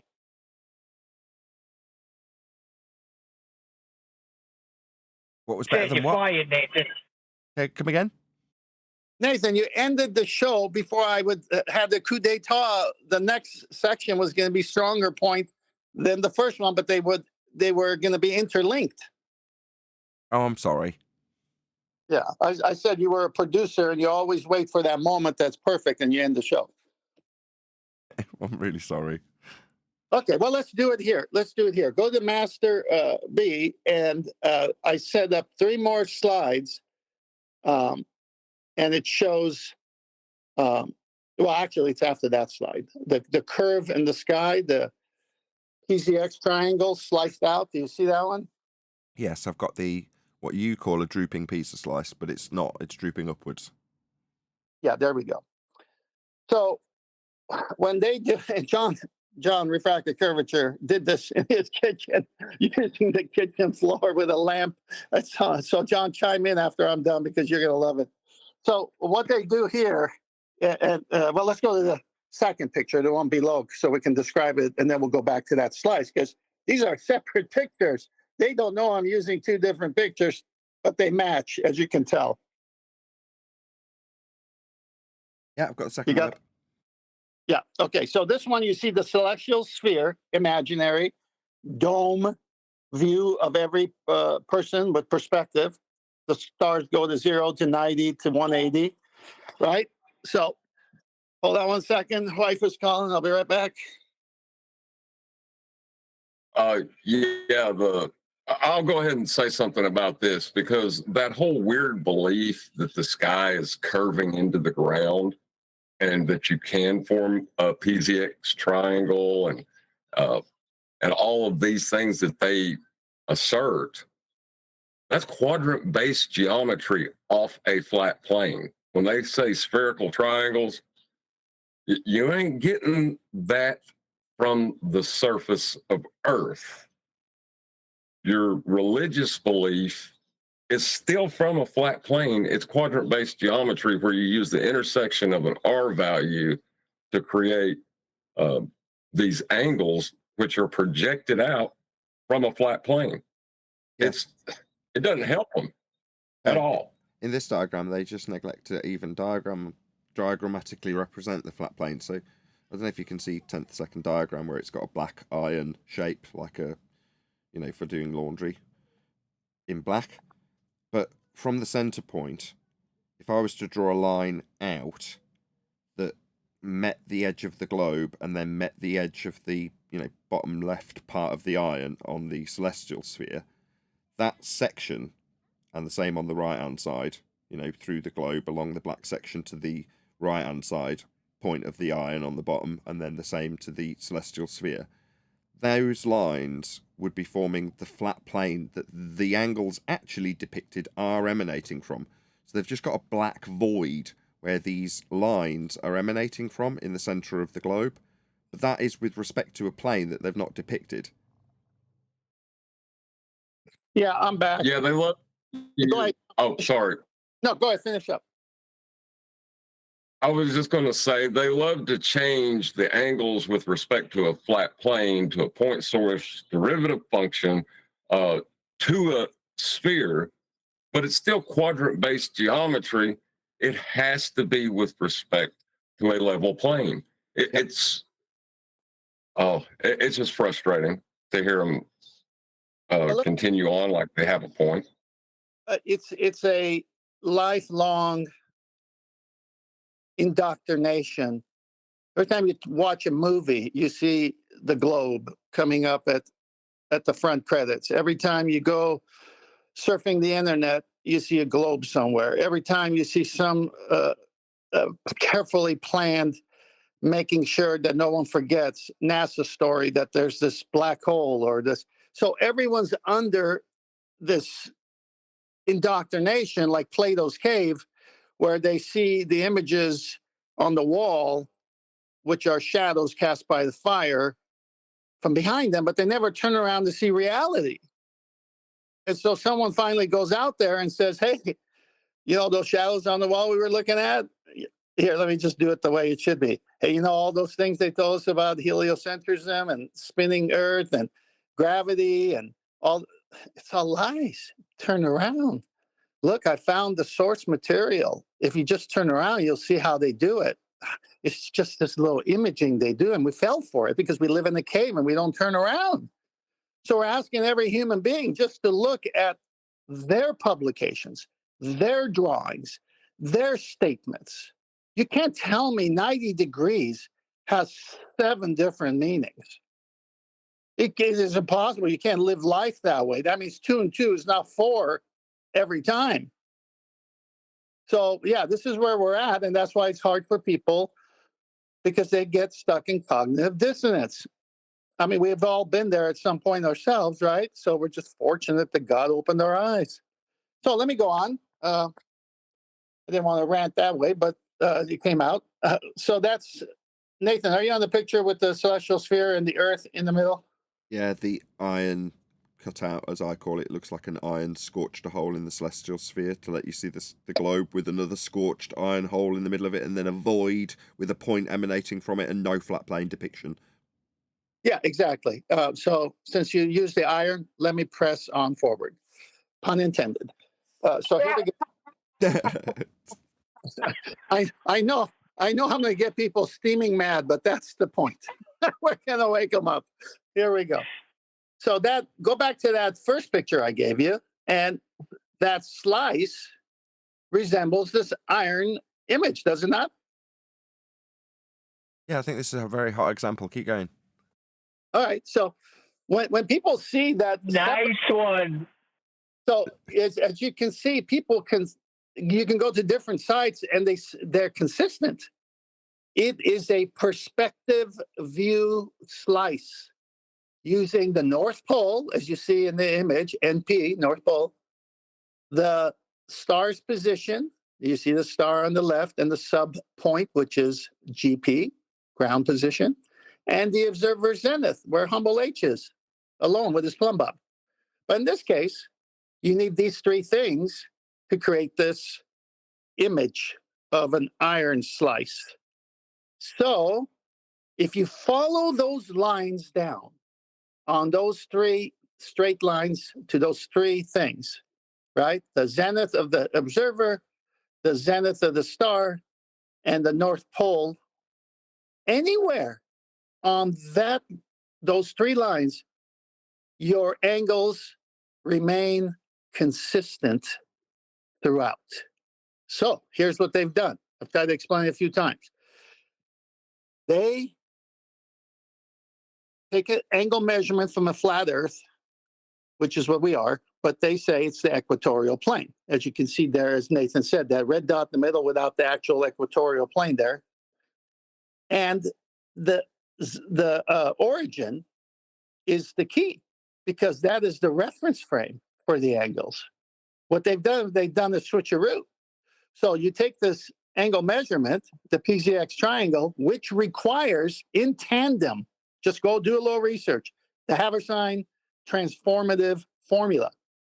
They have to use that because the spherical trigonometry, which is an oxymoron, but because they have to show this iron image, as Nathan says, the spherical trigonometry never, ever has applied to the surface of Earth. It is the inner concave surface of your dome vision of the celestial sphere. And then they just bring it down on those three lines, which are straight, and then they make an Earth out of it. And then they put you on top of that. So really, if you can see what they're doing, the spherical trigonometry is never for Earth, because for Earth, you need a horizontal plane to be able to get parallel zeniths to create that box that we showed earlier. So they're hijacking perspective again and fooling people. Now, I dare anyone to go and study the PZX triangle like I have. It was darn confusing at first, but when I found out that it works in tandem and they need the Haversine formula in order to make it work, I realized the trick. They're taking the dome vision of 0 to 90 back to 180 and making that the surface of the Earth by bringing it back down. Isn't that interesting? Yeah, in geometry, you can call it a point source derivative function. Yeah, very interesting. Nobody got bored.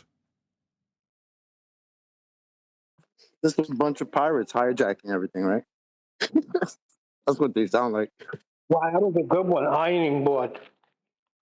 They are always saying "are," you know. So. That was good. Nathan, I got both of your puns. Look, this section that we've been calling the iron in seriousness, right, is this section that QE... you calling you QE today for some reason, 10th man, I'm sorry. That 10th man's pointed out. So this is what they describe as a PZX triangle when you see it side on. Well, I've never seen this view, actually, 10th. This is good. It's an overhead view, like a bird's eye view, straight down the barrel to the centre of the Earth with the reference plane and these angle measurements for the PZX triangle, which ends up being this section that's been removed. So you can see it there, side on. Well, that view, like I say, I've never seen that, looking down the barrel into hell for the Haversine converted PZX triangle to be removed so you can see it. That's mad. It's a good view. Yeah. Well, go to the picture I just sent you with the drawing of the man standing and his eye line on the equatorial plane. And the light will go off in your light, what they're doing. Yeah. I've been trying to describe this with a Zorb ball that you've half deflated. So as you sat in the Zorb ball, you're looking at the sky and you're pointing out all the points on the Zorb ball. Obviously, you've got something slightly different again, because the Zorb ball I'm describing is sat on top of your head, like if your head's buried in the ground. Do you know what I mean? I've not got the best of examples. Nevertheless, obviously in this diagram, you've got 0, 90, and then the other side of it behind your head is missing for the 180. You know what I mean? Yep. Well, that would be the representative vision of a parallel plane and sky that you plot out on these points on this perspective view that you've got with this man. And that is what they turn into the celestial hemisphere for the northern and southern plane when they turn it into a sphere after the fact.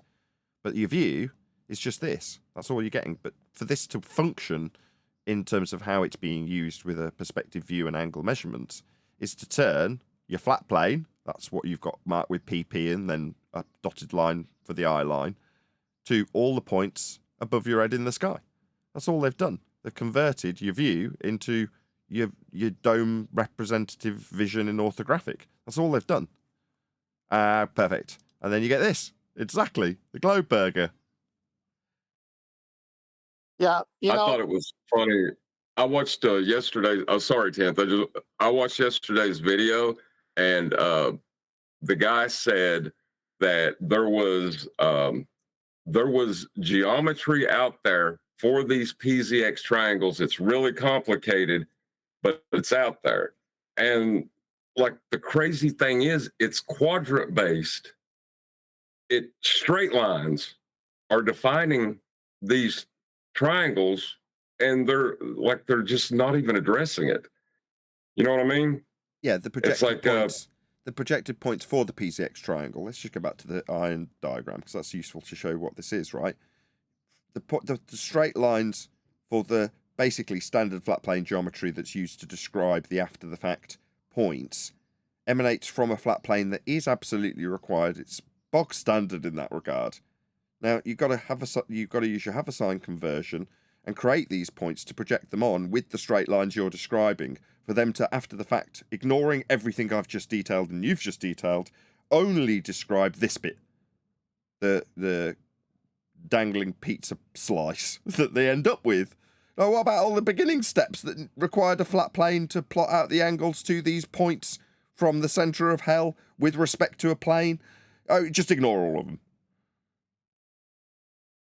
Right, but that's the thing. Why would you have to apply a formula to Earth to measure it as a sphere? Why don't you just measure Earth? It's almost like a mental illness at this point, I think. Well, that was my call earlier in the week, I think, or maybe I can't remember, but about the necessity of a tangent plane. Well, if you say we live on a curved Earth, then that needs to be your reference frame. But they can never use a curved Earth surface as a reference frame because it's diverging in all directions due to the spherical nature of Earth in their belief. So they have to get a tangent plane touching at one point, and then all the drawings, I'll get one of those up there for you, Nathan, as I'm talking here. So they got to get a tangent plane in one of their drawings. And in fact, here it is. Let me just do this real quick. And I'm sorry. So, what's a tangent plane again?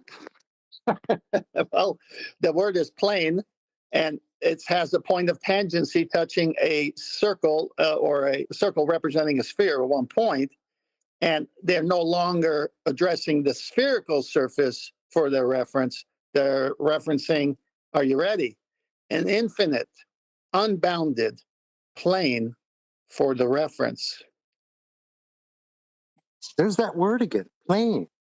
You got that in? Sorry, Chaco. Yes. No, it's all right. I appreciate it. So here it is. Not my drawing. Celestial horizon, equatorial plane. Look at it go past the celestial. Look at it. It goes through the Earth's equator, meets at the equinoctial, extends as the celestial equator all the way to the imaginary infinite celestial sphere, which is our dome vision of the heavens because of 0 to 90, then 180. Okay, fine. And that's where the measurement's being taken from. You can see it right there. And then all of a sudden, on the surface of Earth, well, their Earth, not the real Earth, you see a tangent plane mirroring this infinite, unbounded plane to the celestial sphere. And then you see another one on top of that, on an airplane with a bubble sextant, with an artificial horizon, because the bubble will create an artificial horizon. And again, the bubble kills the globe because what do people use levels for? To make sure something's horizontal. So you got a horizontal, not using the horizon, but a bubble sextant. Then you've got that has to be parallel with the tangent plane that needs to be on top of a spherical surface because the spherical surface is diverging in all directions and it can't be used to measure an elevation angle. And then you need to actually get to the bottom of it, go to hell, where it all meets up and all three infinite, unbounded planes are not going to contradict each other. As you can see, all the angles are the same. When are they using the globe? And no, I've got Well, the I was diagram. about to say, I've got the diagram up from before, and in that diagram, the one from before, you've got the redundant globe in the middle. So at that point, you've got the center. Let's just go back to the point where it's emanating from. That's where your angle's actually emanating from. And then when you see the Globerger diagram, obviously it's not dissected. It hasn't got the cake slice taken out of it. So it's like, well, where do we take this angle from? Well, in the center point of this globe that is then surplus to requirements. It's no longer necessary for the angles that are emanating from the center of it with respect to this plane. That's all they've done. They've taken the North Pole centric system and sandwiched it antipodal. Now that's only relevant to this, the celestial, now labelled, sphere. Well, the celestial sphere has got its angle measurements coming from the middle of the globe that's plonked in the middle and in the way of you getting an angle measurement now. So it's not only surplus to requirements, it's in the way. Without having a section taken out of it, how are you going to get an angle from it? Well, you can't, you don't, it isn't. Well, all we're actually using is this plane with an angle from the center point to the stars along the ground, leveling your tool potentially with the horizon, parallel with the plane, this plane. That's how we actually measure Earth. This bit isn't needed. But we can project points out from the measurement point along the ground to a section that ends up looking, let's just draw it on the diagram with the celestial sphere in, like this, the PZX triangle. That section is the bit that's projected from hell in the center of a globe that is in the way of the actual measurement on Earth to these points. Now they want to blag that they're starting with these measurements. That's where you end up with this diagram. See if I can find a better blown up version of it. Just give me 1 second. Before you do, I was going to point out the 10th with the tangent plane. Did you know it had a name? I just recently researched it. You know what they call the tangent plane? It's labeled in the mathematics. Either eye level or surface or sea level. Exactly. That's right. So just this is where you end up with this diagram. So you end up with all of the parallel planes that 10th man rounded out with. Exactly. Very good description, 10th. You got the latest picture? I showed you the double picture. Hey, but I'll pop that up now.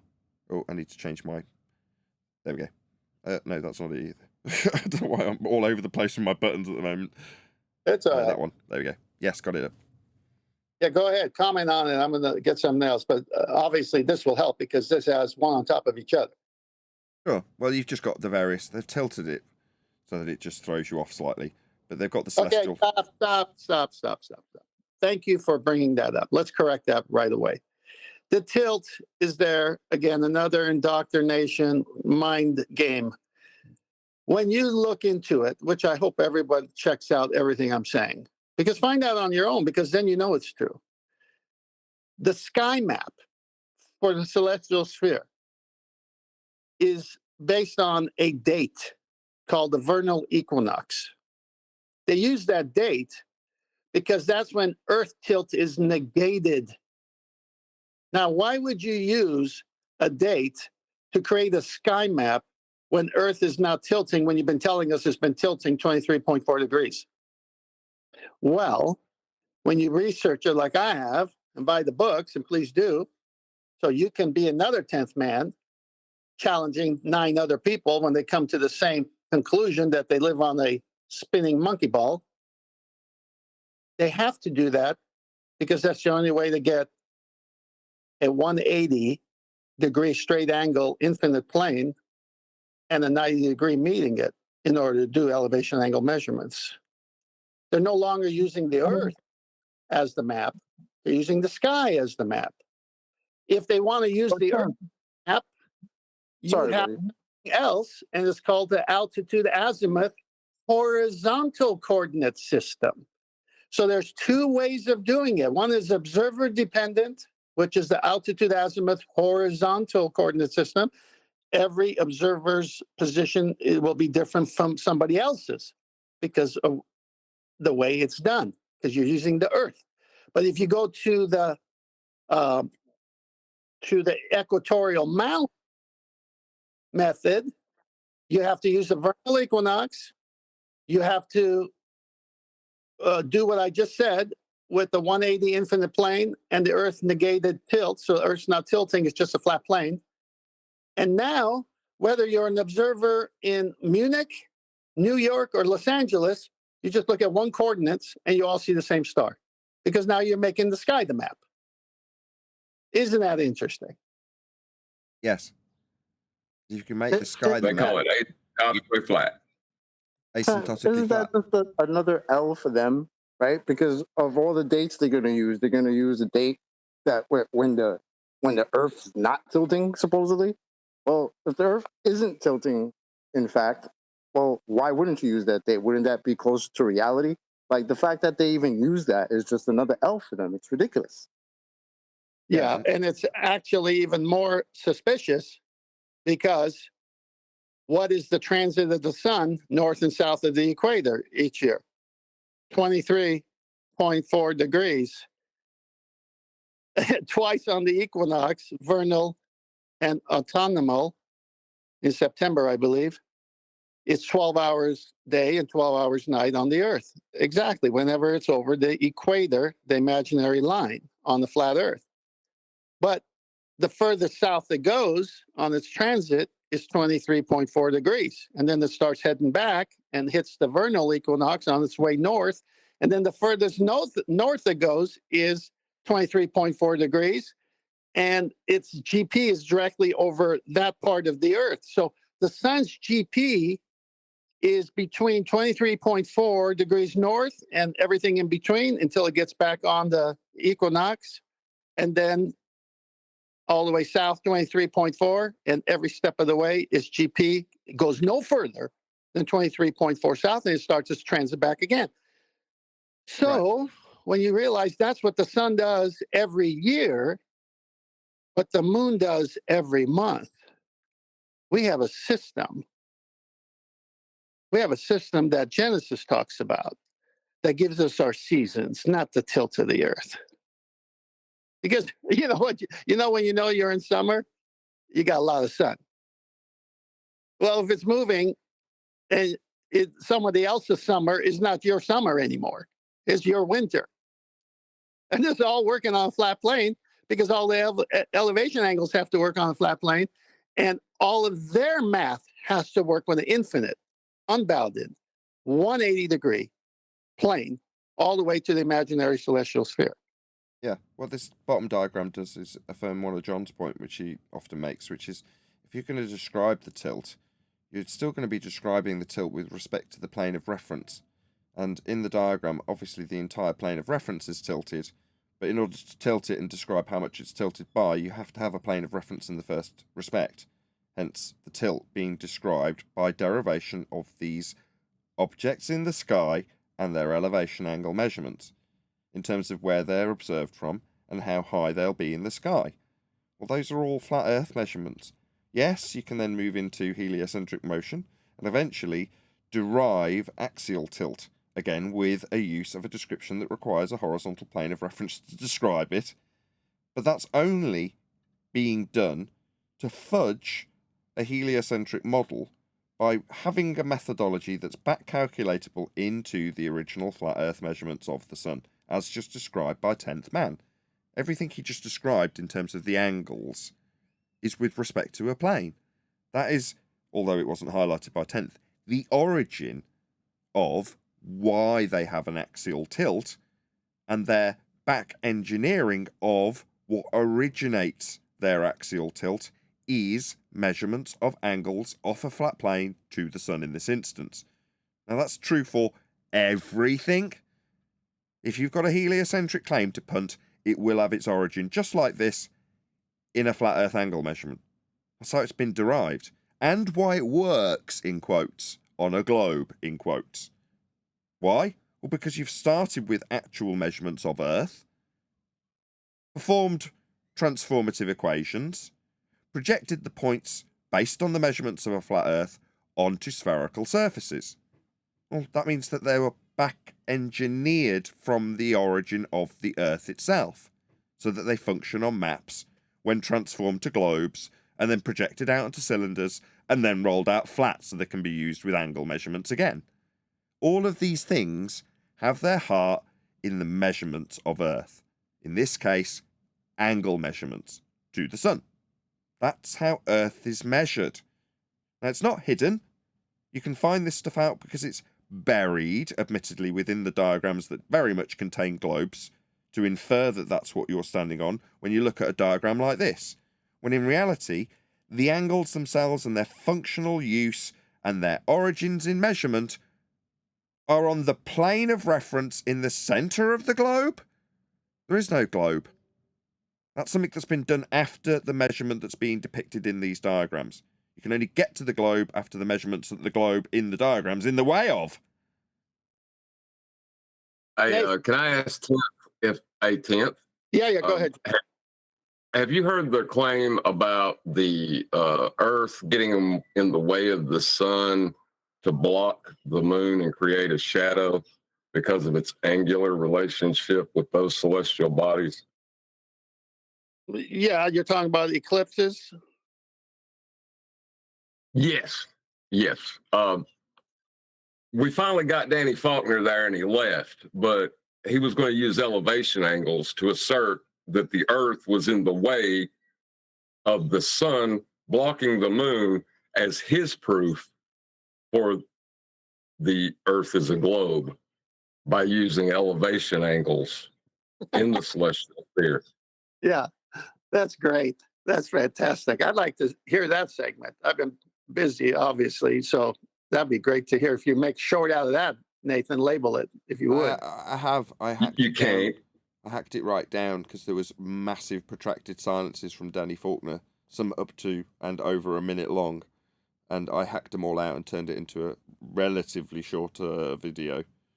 Oh, wonderful! You post it again in Master Via. I'll get to it later. Can I tease the audience with an excerpt of a book I'm writing? Yeah. All right. Empirical evidence for a flat Earth. Number 1, celestial navigation uses flat Earth principles and measurements.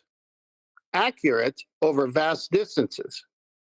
4,800 nautical miles for an 80-degree co-altitude. 9,600 nautical miles for the full radius of one circle of equal altitude. All must be flat. No curvature compensation needed. 2, practical applications. Navigation, aviation, and surveying treat and measure the Earth as flat. These methods work consistently and accurately across the entire Earth's surface. Number 3, historical continuity. Flat Earth measurement methods have remained unchanged throughout history. These methods have been effective long before the globe Earth model was widely accepted. Number 4, lack of curvature compensation. Practical methods do not incorporate adjustments for Earth's curvature. The expected curvature, 8 inches per mile square, is not observed in these measurements. Number 5, circle of equal altitude. The concept of a circle of equal altitude for a star's geographical position makes sense on a flat plane, not on a curved surface. The consistent accuracy of flat Earth measurements over vast distances challenges the conventional globe Earth model. The empirical evidence suggests that Earth is observed, measured, surveyed, built upon, aviated, mapped, and navigated as flat. Conclusion: given the empirical evidence and practical applications, it is clear that Earth is treated and measured as flat in many real-world contexts. This challenges the conventional globe Earth model and suggests that for these purposes, the Earth behaves as if it was flat. While there are other forms of evidence, such as satellite imagery, circumnavigation, and gravitational measurements, they don't measure up to this because the practical, effective Earth measurements cannot be ignored. The evidence warrants serious consideration and further investigation into understanding the Earth's shape. In summary, based on the evidence and practical applications, it is reasonable to conclude the Earth is effectively flat for purposes of navigation, aviation, surveying. And this challenges the conventional globe Earth model and suggests that the Earth shape needs to be re-evaluated. Very good. Very good. It needs a little tidying up, but that's part of it. Yeah. I'm claiming my first copy of the signed version of that book, please. Thank you, Tim. Appreciate it. Yeah, it's gonna be fun. There's a surprise. I'm gonna give you a hard time though. Have you seen this globe Earth model for people to be claiming they got one? No, I haven't seen it. I just see pictures that use planes and say we reference off a plane, and they just have the globe Earth model in the background, but it's never referenced.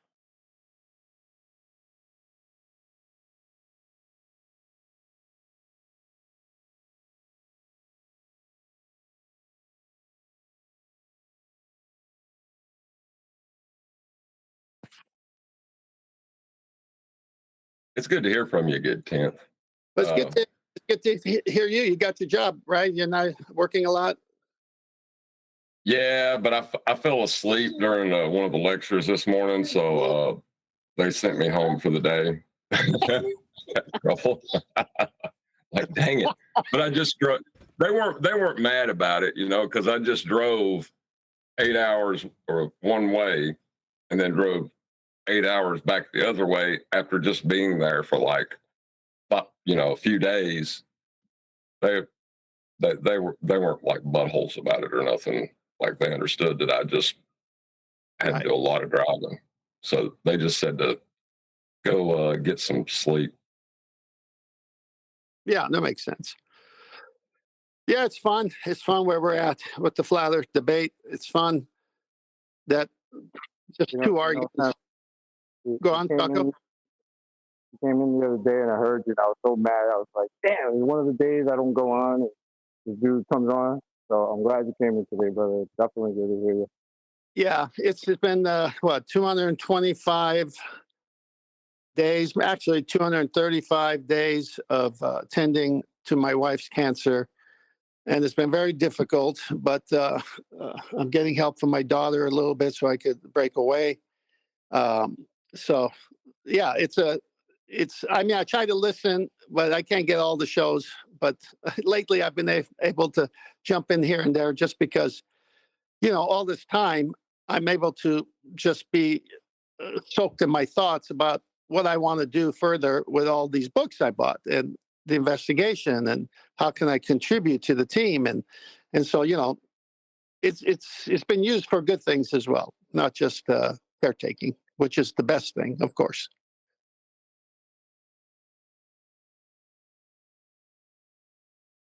I didn't know if you wanted to talk about that in public yet, but well, no, I mean, people know on our prayers, man. So I'm not going to go into detail about it, but yeah, I mean, that's why I'm not on the show, because I can't at the beginning, we got this little bell ringer that every time she needs something, she rings it. Well, I was ringing all the time. So there's no way I could concentrate. So we've got a little bit managed on the schedule. And so it's a little bit easier, but still hard. And we're still fighting the cancer. So if everyone could be praying, that'd be great. Appreciate that. Yeah, you're definitely in our prayers. Me and my kids pray for you and your wife like every day. Thank you, brother. God's in charge. I'm not worried. She's not worried. Her faith in God is so strong. It's not even funny. She gives us hope when she's going through this. So it's an interesting thing, though, being on the show every day like I was for years, and then taking this break. It's allowed me to do things like I probably wouldn't have done because I wouldn't have thought about it from a different vantage point. So sure enough, I'm going to write a book. Sure enough, there's other things on the plans for the future to help FED grow and all this stuff. So awesome. With that, I'm going to say another huge, massive, enormous thank you to both Discord and G Plus panels for making today's after show possible. And of course, a massive thank you to all of you in either Nathan Oakley 1980 or Nathan Oakley Premiering Streams for hopefully smashing the super chat liking, commenting, sharing, subscribing, joining as a Nathan Oakley 1980 channel member, and all that good stuff. I've been Nathan Oakley, and I will see you all in the next video.